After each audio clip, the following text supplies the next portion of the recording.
مشاهدينا الافاضل، اهلا ومرحبا بكم. نشرة اخبار الفضاء الاريتريه لهذه الفتره يصحبكم فيها محمود عبد الله بكفاح، والتي نستهلها باهم وابرز العناوين.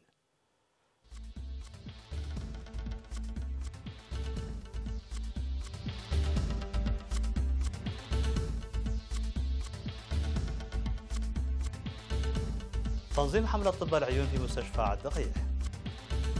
سيمينار تنويري في ساوة عن امتحانات الشهاده الوطنيه.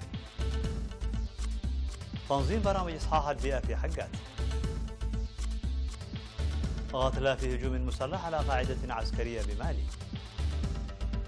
كوريا الشماليه وروسيا تتفقان على تعزيز الاتصالات بينهما. العشرات من الضحايا جراء الفيضانات في شرق اندونيسيا.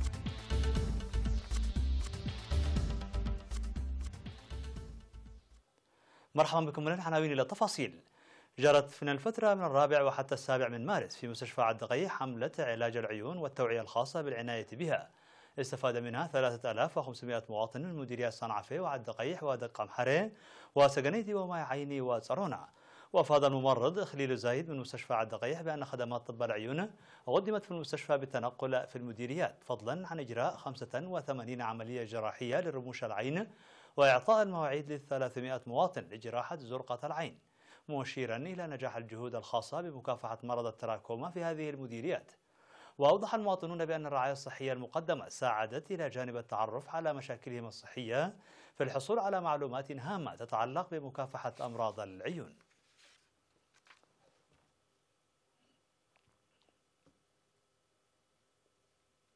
عقدت مديرة مركز الامتحانات في المعهد الوطني للتعليم العالي الدكتور بسرات قبرو سيمينارا تنويريا في ساوا في 16 من مارس حول الامتحانات الوطنية التي ستجرى في الفترة من 18 وحتى 23 من مارس داخل البلاد والخارج.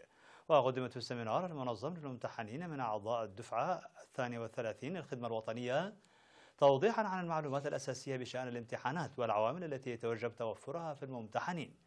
من جانبه أشار قائد مركز تدريب الخدمة الوطنية العقيد دبسايقدي إلى ضرورة استفادة الطلاب بشكل جيد من المعلومات المقدمة، مؤكدا بأن المركز على استعداد تام لتقديم كل اللوازم.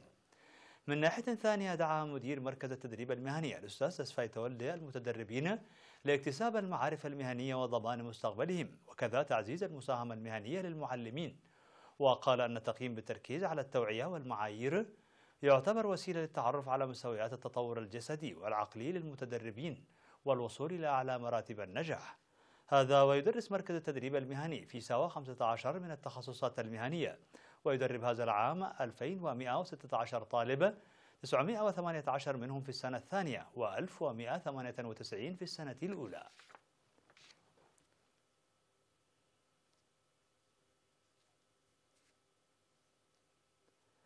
أعلن المهنيون الصحيون بأن 70% من سكان مديرية حقات قاموا بإصحاح بيئتهم، كما أشاروا إلى انخفاض ظاهرة الأمراض المعدية مع إدخال النظافة البيئية المجتمعية. وأوضح السكان بأن برنامج النظافة البيئية يحقق نتائج مرضية، داعين سكان القرى المتبقية لإصحاح بيئتهم.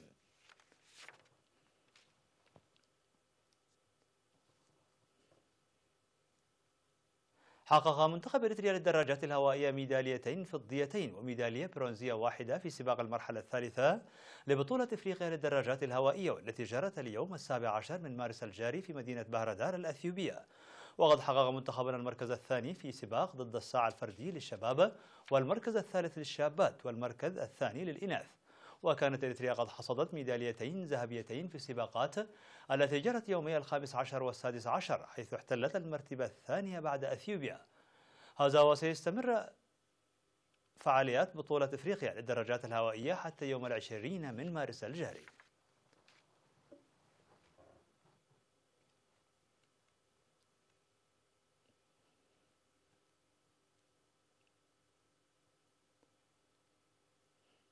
مشاهدينا الأفاضل، كانت هذه الأخبار الداخلية. فاصل قصير ونوافيكم بالأخبار العالمية، فابقوا معنا.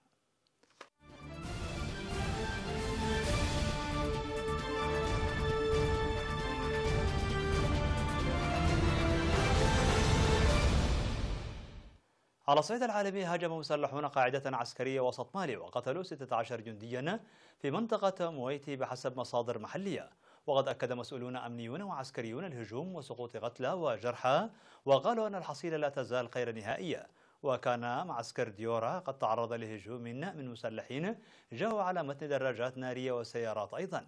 وقال مصدر أمني أن هنالك جنودا في عداد المفقودين، كما تحدث عما أسماه بحصيلة ثقيلة من القتلى.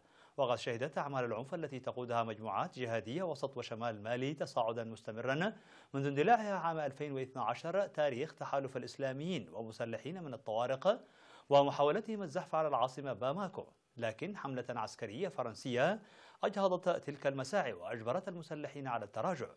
وكانت السلطات المالية والقوى الدولية تأمل في حدوث انحسار في عدد عمليات المجموعات الجهادية بعد الإعلان نهاية العام الماضي عن مقتل الزعيم الجهادي البارز أمادو كوفا. لكن رئاسة الأركان الفرنسية اعترفت قبل فترة بإمكانية أن يكون الرجل على قيد الحياة بعد ظهور شريط فيديو يظهر فيه الرجل يرجح أن يكون أمادو كوفا نفسه.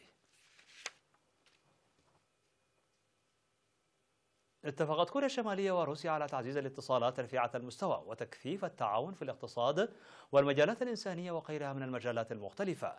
جاء ذلك الاتفاق خلال اجتماع نائب وزير الخارجية الكوري الشمالي إيم تشونغ إل مع نظيره الروسي إيغور مورغولوف في العاصمة الروسية موسكو، وفقا لما ذكرته وكالة الأنباء المركزية الكورية الشمالية.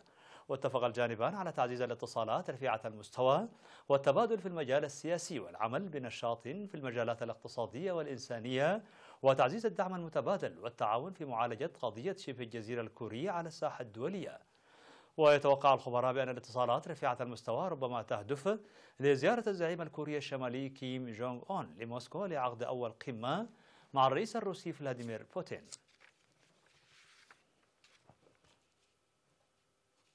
تم انتشال 63 جثة بعد أن ضربت الفيضانات إقليم بابوا بأقصى شرق أندونيسيا، وما زالت عملية بحث وإنقاذ عشرات الأشخاص الذين ما زالوا في عداد المفقودين مستمرة حسب ما أفاض عضو في فريق الإنقاذ. فقد دمرت الفيضانات التي وقعت جراء سقوط أمطار غزيرة المباني والجسور ومنشآت البنية الأساسية الأخرى بحسب تصريحات كوري سيمبولون رئيس وحدة الطوارئ في مركز إدارة الكوارث في المقاطعة. وحتى الآن تم إنقاذ العديد من سكان القرى من بينهم طفل، فيما يعاني 21 شخصا من إصابات خطيرة وفقا لما ذكره يادي يانتو المتحدث باسم مكتب البحث والإنقاذ الإقليمي.